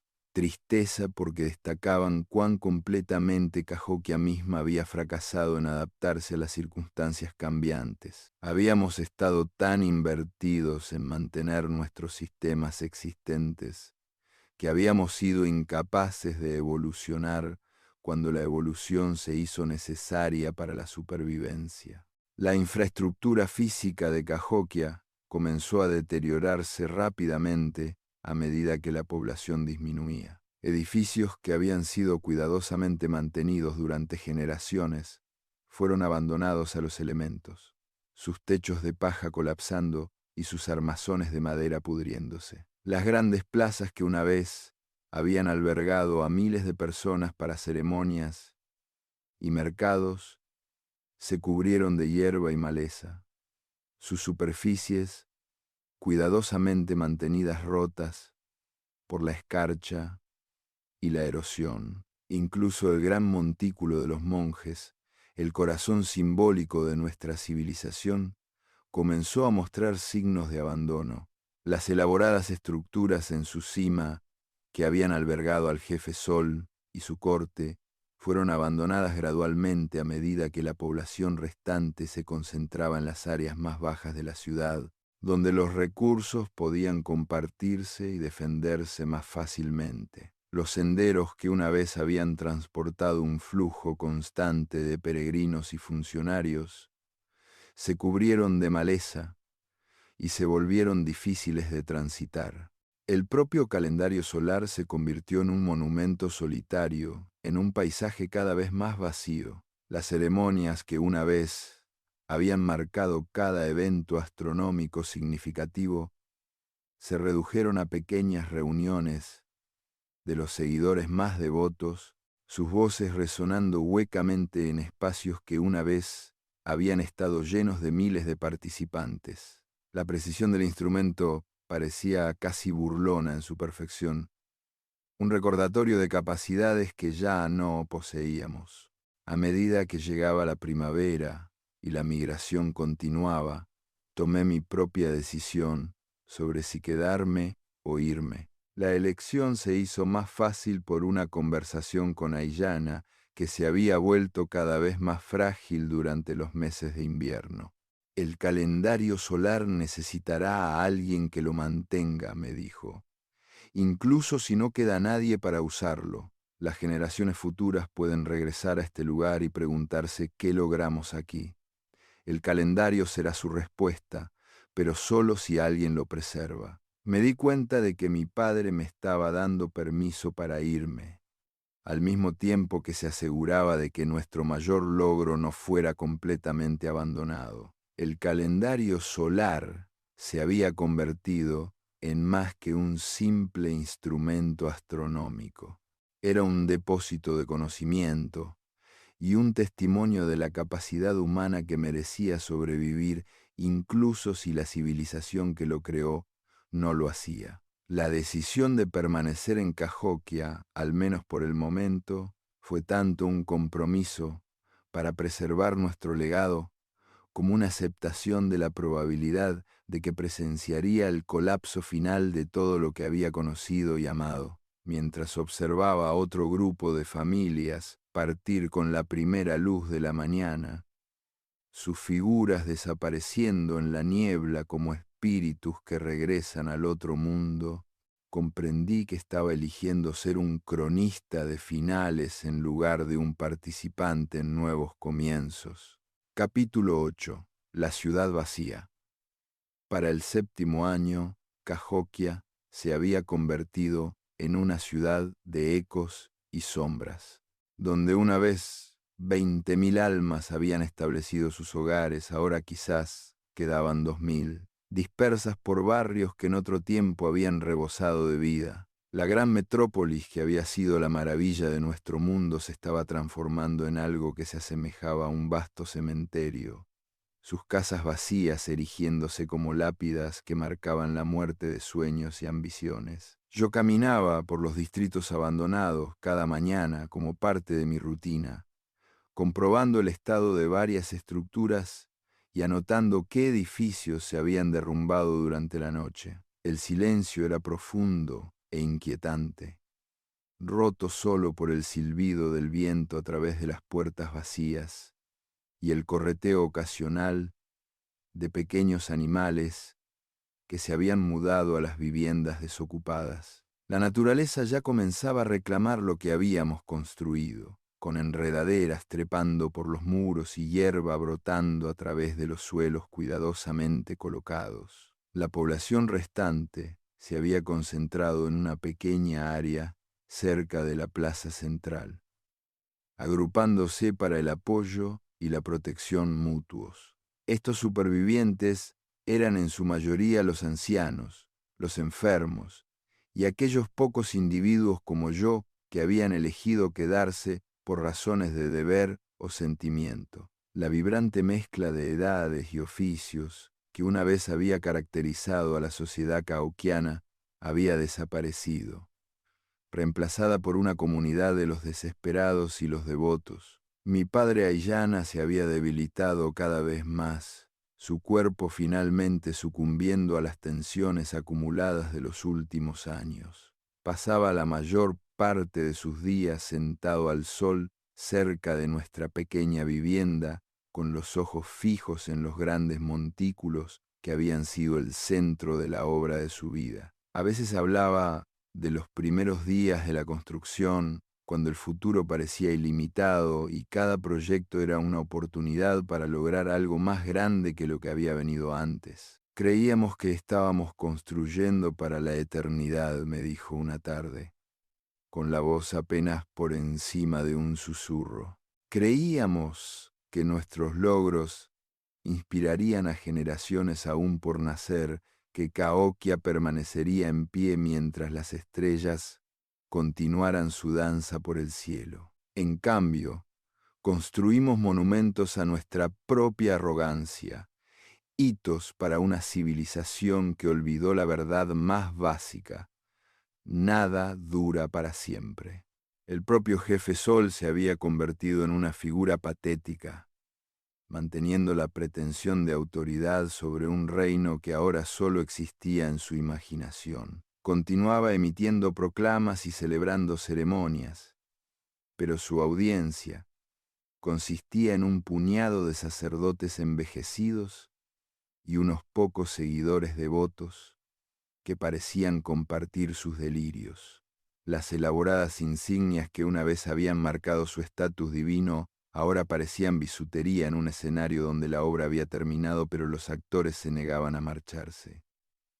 Los grandes montículos de almacenamiento que una vez habían contenido la riqueza excedente de nuestra civilización estaban ahora completamente vacíos, sus cámaras resonando con el sonido hueco del abandono. Los sofisticados sistemas de distribución que habían asegurado que cada ciudadano recibiera alimentos adecuados se habían derrumbado junto con la población a la que estaban diseñados para servir. Los que quedaban sobrevivían con lo que podían recolectar, cazar o cultivar en pequeñas parcelas de jardín esparcidas por la ciudad vacía. El calendario solar continuaba funcionando con su precisión habitual, marcando el paso de estaciones que no traían alegría y eventos astronómicos que nadie celebraba. Yo lo mantenía fielmente, comprobando la alineación de los postes y retirando los escombros, pero el trabajo se sentía cada vez más fútil. ¿Qué sentido tenía preservar un instrumento para medir el tiempo cuando el tiempo mismo parecía haberse detenido para Cahokia? Las visitas a la ciudad se hicieron cada vez más raras, y quienes llegaban solían ser refugiados que buscaban a parientes que ya se habían marchado, o comerciantes que esperaban rescatar objetos de valor de los edificios abandonados. Estos forasteros contemplaban nuestras calles vacías y estructuras desmoronadas con una mezcla de asombro y horror, luchando por reconciliar la grandeza de nuestra arquitectura con los evidentes signos de colapso y abandono. Algunos de estos visitantes traían noticias del mundo exterior, informes que pintaban un cuadro de rápido cambio y adaptación en las regiones más allá de la antigua influencia de Cahokia. Nuevos asentamientos prosperaban, las redes comerciales se estaban reorganizando y se estaban desarrollando enfoques innovadores en la agricultura y el gobierno. El mundo seguía adelante sin nosotros, creando nuevas formas de civilización que aprendían de nuestros errores mientras construían sobre nuestros logros. El contraste entre estos informes de vitalidad externa y nuestro propio estancamiento era profundamente doloroso. Una vez habíamos sido el centro de la innovación y el progreso, el lugar donde se desarrollaban y difundían nuevas ideas por todo el continente. Ahora nos estábamos convirtiendo en una historia con moraleja, un ejemplo de cómo incluso las civilizaciones más poderosas podían caer cuando no lograban adaptarse a las circunstancias cambiantes. El deterioro físico de la ciudad se aceleró a medida que la población restante demostró ser inadecuada para mantener siquiera la infraestructura básica. Los sistemas de drenaje cuidadosamente diseñados que nos habían protegido de las inundaciones se obstruyeron con escombros y comenzaron a fallar, creando zonas pantanosas donde los mosquitos se reproducían y las enfermedades florecían. Las carreteras y caminos que una vez habían facilitado el movimiento por toda la ciudad se cubrieron de maleza y se volvieron intransitables, obligando a los residentes restantes a crear nuevas rutas a través de la jungla urbana. Incluso los grandes montículos mismos comenzaron a mostrar serios signos de deterioro. Sin un mantenimiento constante, sus laderas cuidadosamente modeladas comenzaron a erosionarse, creando barrancos y zonas desnudas que solo empeorarían con cada estación que pasaba. Las estructuras que habían coronado estos monumentos de tierra se derrumbaron o fueron desmanteladas por carroñeros en busca de materiales de construcción, dejando los montículos con el aspecto de pirámides truncadas que se alzaban hacia un cielo indiferente. La vida espiritual de la comunidad, que una vez había sido tan central para la identidad cahokiana, se marchitó junto con todo lo demás. Las elaboradas ceremonias que habían marcado nuestro calendario se convirtieron en simples reuniones de unas pocas docenas de personas, sus voces perdidas en los vastos espacios que una vez habían resonado con los cánticos de miles. Los sacerdotes que quedaban parecían realizar los rituales de devoción sin la convicción que una vez había hecho sus palabras poderosas y significativas. Comencé a comprender que estaba presenciando algo históricamente significativo, la muerte de una civilización en tiempo real. Los eruditos de épocas futuras estudiarían el colapso de Cahokia, tratando de entender cómo un logro tan magnífico pudo haber llegado a un final tan completo. Pero trabajarían a partir de fragmentos y especulaciones, incapaces de capturar la realidad humana, de ver cómo todo lo que habías conocido y valorado se desmoronaba lentamente hasta convertirse en polvo. La soledad era quizás el aspecto más difícil de esta experiencia. Rodeado por los restos físicos de una comunidad que una vez fue grande, me sentía aislado de una manera casi insoportable. Las conversaciones, los proyectos compartidos, el sentido de propósito común que había dado significado a la vida diaria habían desaparecido, reemplazados por un silencio que parecía burlarse de la idea misma del logro humano. A medida que el otoño se acercaba una vez más, me di cuenta de que la historia de Cahokia estaba a punto de terminar. Los pocos residentes que quedaban estaban haciendo sus propios planes para partir, reconociendo que otro invierno en la ciudad moribunda probablemente sería el último. El gran experimento de civilización urbana que había florecido durante siglos llegaba, finalmente, a su inevitable fin, dejando atrás solo ruinas y recuerdos para señalar lo que una vez había sido la ciudad más grande de nuestro mundo. Capítulo 9. Los días finales. El octavo invierno fue el más duro que jamás había experimentado, no por el clima, que en realidad fue más suave que en algunos años anteriores, sino por el profundo aislamiento que se había sentado sobre Cahokia como un sudario. Menos de 500 personas permanecían en la ciudad que una vez había albergado a 20.000, y muchas de ellas se preparaban para su propia partida cuando llegara la primavera. La gran metrópolis moría no con violencia o catástrofe, sino con un gemido silencioso que de alguna manera parecía más trágico de lo que cualquier final dramático podría haber sido. Mi padre Ayllana falleció durante el mes más frío, su cuerpo finalmente sucumbiendo a las penurias acumuladas de los últimos años. Su muerte fue pacífica. Le sobrevino mientras dormía junto al pequeño fuego que se había convertido en el centro de nuestro reducido mundo. Lo enterré a la sombra del gran montículo de los monjes, en tierra que había sido moldeada por sus propias manos durante los gloriosos días de la construcción. A la ceremonia asistieron quizás 20 personas. Una reunión lastimosa para un hombre que una vez había comandado el respeto de miles. Con la muerte de Ayllana, me convertí en el único guardián del calendario solar, la última persona en Cahokia que entendía completamente su construcción y propósito.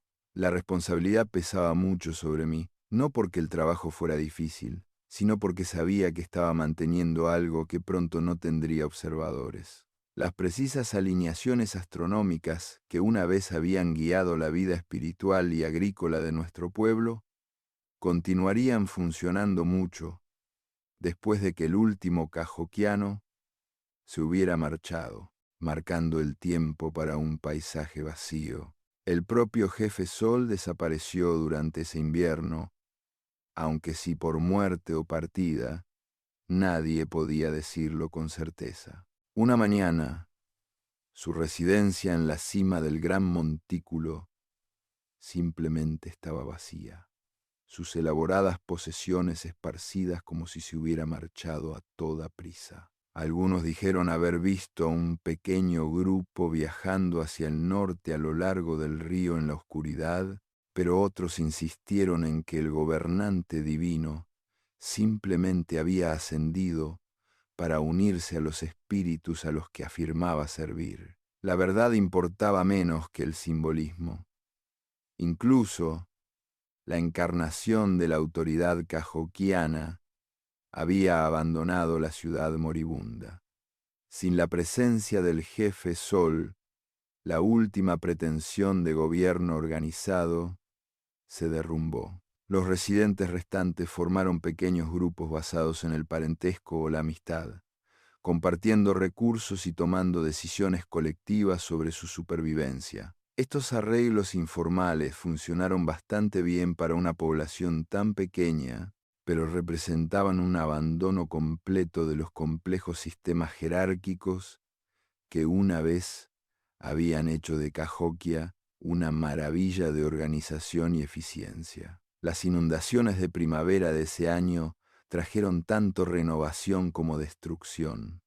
El gran río, crecido por el deshielo y las fuertes lluvias, se desbordó e inundó grandes secciones de la ciudad abandonada. Edificios que habían permanecido vacíos durante años fueron finalmente reclamados por las aguas, sus estructuras de madera disolviéndose y sus contenidos esparcidos por la llanura aluvial. Cuando las aguas retrocedieron, dejaron un paisaje que se parecía más a un pantano que al sitio de una antigua metrópolis. Observé esta destrucción desde mi posición cerca del calendario solar, que se encontraba en un terreno lo suficientemente alto como para escapar de la inundación. La vista de nuestros antiguos barrios desapareciendo bajo las aguas fangosas fue a la vez desgarradora y de alguna manera apropiada. La naturaleza estaba reclamando lo que le habíamos tomado prestado, borrando la evidencia de nuestro dominio temporal sobre el paisaje. El ciclo de creación y destrucción que habíamos intentado trascender a través de nuestros monumentos y ceremonias estaba afirmando su antigua autoridad. Las pocas familias que habían planeado quedarse un año más cambiaron de opinión después de presenciar la devastación de la inundación. Las dificultades prácticas de sobrevivir en una ciudad donde la infraestructura básica ya no funcionaba se habían vuelto insuperables. Una por una se despidieron y partieron hacia destinos donde esperaban reconstruir sus vidas entre personas que todavía creían en la posibilidad de un futuro.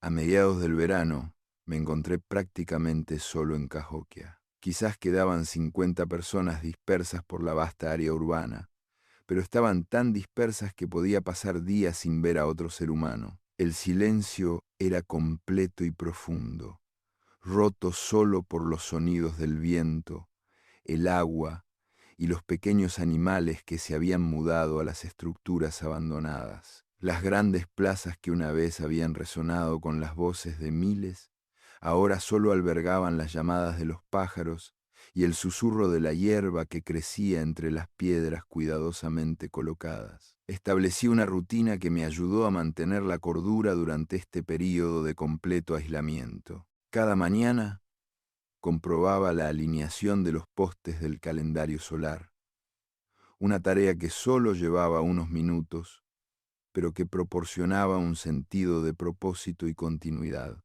Luego caminaba por diferentes secciones de la ciudad abandonada, observando los cambios y recogiendo objetos útiles de los edificios que se estaban derrumbando o siendo reclamados por la vegetación. Por las noches me sentaba junto a mi fuego e intentaba recordar las historias que mi padre me había contado sobre el glorioso pasado de Cahokia. El propio calendario solar se convirtió en mi compañero más cercano durante estos meses solitarios. Sus postes se erigían como centinelas silenciosos que marcaban el paso del tiempo, sus sombras moviéndose por el suelo con la misma precisión que habían mostrado cuando miles de personas se reunían para presenciar su función. El solsticio de verano llegó y se fue sin ceremonia, marcado solo por mi observación solitaria del sol saliendo sobre el poste designado.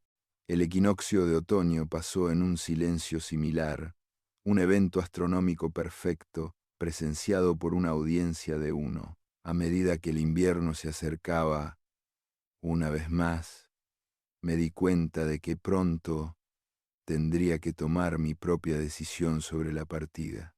Los desafíos prácticos de sobrevivir solo en una ciudad abandonada se estaban volviendo abrumadores. Mis reservas de alimentos eran inadecuadas para los meses fríos que se avecinaban, y las exigencias físicas de mantener incluso un refugio básico estaban más allá de lo que una persona podía manejar. Más importante aún, había comenzado a comprender que mi presencia en Cahokia no servía a ningún propósito útil más allá de satisfacer mi propio apego sentimental al lugar. La decisión se vio facilitada por la llegada de un pequeño grupo de viajeros que habían venido a ver las ruinas de la gran ciudad de la que habían oído hablar en asentamientos lejanos. Quedaron asombrados por la escala de nuestros monumentos abandonados y fascinados por el calendario solar, que reconocieron como un logro notable incluso en su estado actual de abandono.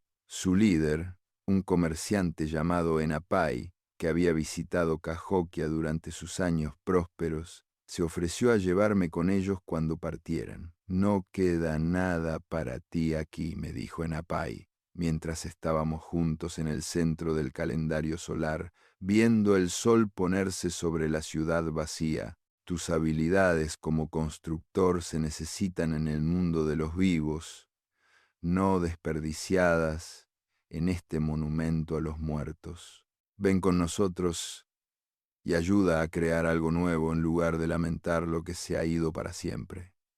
Esa noche hice mis preparativos finales para la partida, reuní las pocas posesiones que tenían algún valor práctico y preparé un bulto que pudiera llevar en el largo viaje que me esperaba. También creé un registro detallado de la construcción y alineación del calendario solar, grabando la información en trozos de corteza que esperaba que algún día pudieran ser útiles para futuros eruditos o constructores que quisieran entender lo que habíamos logrado. Mi último acto en Cahokia fue colocar un tronco especialmente preparado en la base del poste central del calendario solar. Este tronco, que más tarde sería descubierto por los arqueólogos y llamado el tronco de Mitchell, contenía mi propio registro de los últimos años de la ciudad, tallado en símbolos que contaban la historia de nuestro declive y caída. Era mi regalo para el futuro.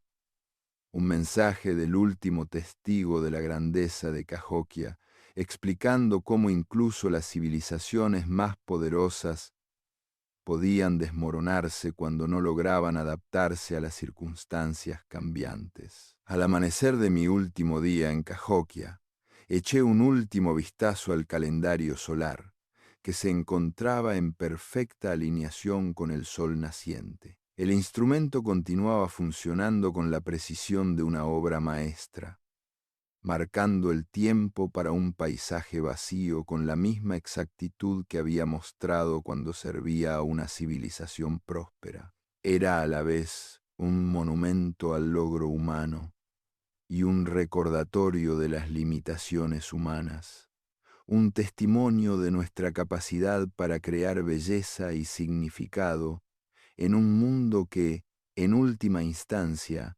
pertenecía a fuerzas más allá de nuestro control. Capítulo 10. El legado de Cahokia. Dejé Cahokia una mañana en que la niebla otoñal se elevaba del gran río, como los espíritus de todos los que habían vivido y muerto en nuestra magnífica ciudad. Al alejarme del calendario solar por última vez, llevaba conmigo no solo mis pocas posesiones, sino el peso de la memoria de toda una civilización. Detrás de mí, los montículos vacíos se erigían como monumentos silenciosos a la ambición y el logro humanos, mientras que por delante se extendía un futuro incierto en un mundo que ya estaba olvidando lo que habíamos logrado. El viaje con la partida comercial de Enapay nos llevó al norte a lo largo del gran río, a través de paisajes que una vez habían estado salpicados de aldeas que rendían tributo a la autoridad de Cahokia. Muchos de estos asentamientos se habían vuelto más grandes y prósperos desde que obtuvieron su independencia, sus poblaciones aumentadas por los refugiados de nuestra ciudad moribunda. Fui bienvenido en estas comunidades como un guardián de valiosos conocimientos, alguien que podía enseñar las habilidades astronómicas y de ingeniería que habían hecho grande a Cahokia. En la aldea de Kaskaskia, ayudé a diseñar una versión más pequeña del calendario solar, adaptada a las necesidades y recursos de una comunidad que se contaba por cientos en lugar de miles. El proyecto me trajo recuerdos de la gran construcción en Cahokia, pero también demostró cómo nuestros logros podían reducirse y adaptarse a diferentes circunstancias. El conocimiento que habíamos desarrollado no se había perdido, se estaba transformando y preservando en nuevas formas. Durante los años siguientes, viajé por los valles fluviales y las regiones boscosas, compartiendo lo que había aprendido en Cahokia y ayudando a varias comunidades a desarrollar sus propios instrumentos astronómicos y centros ceremoniales. Cada proyecto era diferente, adaptado a las condiciones y necesidades locales, pero todos incorporaban elementos del sofisticado entendimiento que habíamos desarrollado durante la edad de oro de nuestra ciudad. Nuestro legado no era la preservación de Cahokia en sí, sino la difusión del conocimiento cahokiano por todo el continente. A menudo me encontraba con otros refugiados de Cahokia durante mis viajes, personas que habían llevado sus habilidades y recuerdos a nuevos hogares, donde estaban ayudando a construir diferentes tipos de comunidades. El alfarero Macac, que había desatado la rebelión que marcó el principio de nuestro fin, había establecido un exitoso taller en una aldea cerca de las montañas del este. Su cerámica todavía llevaba la distintiva película roja, que había sido un sello distintivo de la artesanía cahokiana, pero estaba adaptada a los gustos y necesidades de sus nuevos vecinos. Estos encuentros revelaron que el colapso de Cahokia, aunque trágico para quienes lo experimentaron directamente, en realidad había servido para difundir nuestras innovaciones y conocimientos más ampliamente de lo que habría sido posible si la ciudad hubiera permanecido como un poder centralizado. Los refugiados llevaban consigo no solo habilidades técnicas, sino también una sabiduría duramente ganada sobre los peligros de la excesiva centralización y la importancia de mantener relaciones sostenibles con el entorno natural. Los nuevos asentamientos que visité habían aprendido tanto de los errores de Cahokia como de sus logros. Generalmente eran más pequeños y más dispersos, menos dependientes del tributo de comunidades distantes y más enfocados en desarrollar los recursos locales. Sus líderes eran más receptivos a las preocupaciones populares, habiendo visto lo que sucedía cuando los gobernantes se aislaban de las personas a las que decían servir. Las rígidas jerarquías que habían caracterizado a la sociedad cahokiana fueron reemplazadas por arreglos más flexibles que podían adaptarse a las circunstancias cambiantes. A medida que pasaban los años y envejecía, comencé a comprender que había presenciado no solo la muerte de una ciudad, sino la transformación de toda una civilización. El colapso de Cahokia había sido traumático y doloroso, pero también había sido necesario para la continua evolución de nuestro pueblo. El sistema centralizado que había hecho posibles nuestros mayores logros también nos había hecho vulnerables al tipo de fallas en cascada que finalmente nos destruyeron. El propio calendario solar se convirtió en un símbolo de esta transformación. Informes de visitantes ocasionales a la ciudad abandonada indicaban que los postes de madera se estaban deteriorando gradualmente, sus precisas alineaciones volviéndose lentamente menos exactas a medida que la madera envejecía y se desplazaba. Pero el conocimiento de cómo construir tales instrumentos se había extendido por todo el continente, preservado en docenas de calendarios más pequeños que servían a comunidades más modestas, en tamaño, pero quizás más sostenibles en su enfoque de la civilización. En mis últimos años, viviendo en una pequeña aldea cerca de la confluencia de dos grandes ríos, a menudo pensaba en el tronco de Mitchell que había dejado en la base del poste central del calendario solar. Había tallado en ese trozo de madera no solo la historia del declive de Cahokia, sino también mis esperanzas de que las generaciones futuras aprendieran de nuestra experiencia. El tronco era mi intento de hablar a través de los siglos a personas que algún día podrían preguntarse qué le había sucedido a la gran ciudad cuyas ruinas descubrieron. El mensaje que intenté transmitir era complejo y matizado, reconociendo tanto la magnificencia de lo que habíamos logrado como la inevitabilidad de su colapso. Cahokia había sido un notable experimento de civilización urbana, una demostración de lo que los seres humanos podían lograr cuando trabajaban juntos hacia objetivos comunes. Pero también había sido una historia con moralejas sobre los peligros de la arrogancia y la importancia de mantener la armonía con el mundo natural que sustenta toda vida. Habíamos construido nuestra ciudad como si fuera a durar para siempre, creando monumentos que creíamos que inspirarían asombro en generaciones aún por nacer. En cierto sentido habíamos tenido éxito. Los grandes montículos de Cahokia, de hecho, inspirarían asombro, aunque no de la manera que habíamos previsto.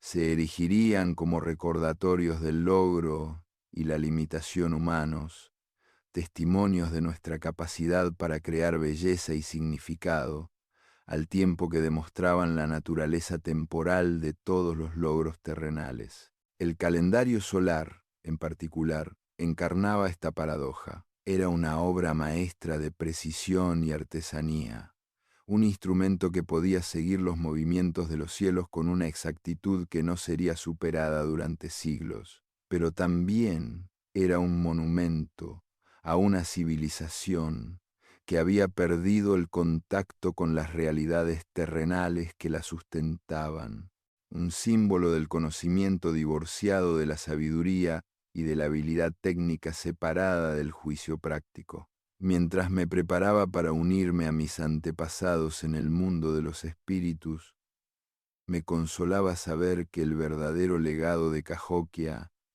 no eran las ruinas vacías junto al gran río, sino las comunidades vivas que llevaron adelante nuestro conocimiento y tradiciones en nuevas formas. La ciudad misma había muerto, pero la civilización que la creó había evolucionado y se había adaptado, aprendiendo tanto del fracaso como del éxito y encontrando nuevas formas de alcanzar los antiguos sueños humanos de prosperidad, seguridad y significado. La historia de Cahokia no era realmente una historia de fracaso, sino de transformación. Habíamos apuntado demasiado alto, demasiado rápido, construido demasiado en muy poco tiempo y exigido demasiado de la tierra y la gente que nos sustentaban. Pero al caer, habíamos esparcido semillas de conocimiento y sabiduría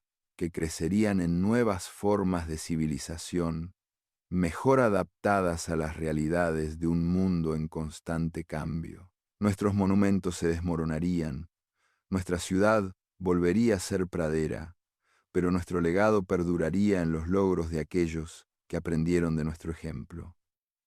El tronco de Mitchell, si sobrevivía a los siglos como yo esperaba, contaría esta historia a los arqueólogos que algún día excavarían las ruinas de nuestra gran ciudad.